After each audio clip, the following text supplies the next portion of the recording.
येणार आहे का म्हातारपणा? काय माणसं म्हणतात बालपण, तारुणपण आणि मग म्हातारपण. अजून देवाने जरा कृपा करायला पाहिजे होती, एखादं पण द्यायला पाहिजे होती. अरे 3 पण भेटले तरी पाहिजेत अजून. एक बालपण आहे, एक तारुणपण आहे, म्हातारपण नाही पण एक पाहिजेच होतं. म्हटलं सरपण आहे मग शेवट. आता 3 पणातही परमार्थ होत नाही, काय चौथं पण? देव म्हातारपणात परमार्थ करणार. तेवढा राम राम म्हणायला गेलो तर लांब लांब म्हणतात माणसं.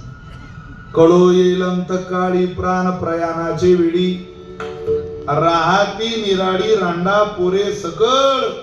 म्हातारपणात काय परमार्थ करतो तेव्हा जमते का ते?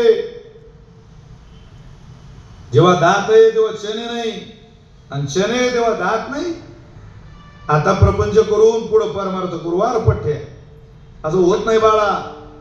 मग दुसरा विचार आहे जगातला, ते म्हणतात प्रपंचही करू आणि परमार्थही करू. आम्ही दोन्ही एका सुरात करू शकतो. होत नाही.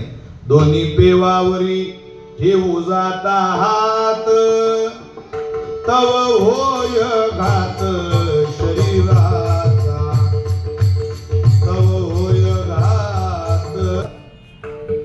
मध्ये एक चिडिया आकाशातून खाली उतरली आणि खाली उतरून चावल तांदळाचा दाणा पाहिला. तो तांदूळ पाहिल्या तिनं तांदूळ बाबा एक सोड आणि एक उचल, एक तर डाळच घे नाहीतर चावल तरी घे.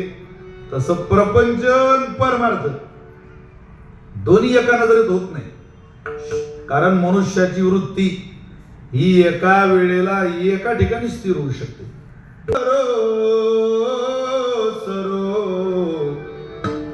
प्रपंच सरो चित्त तुझे पायी मुर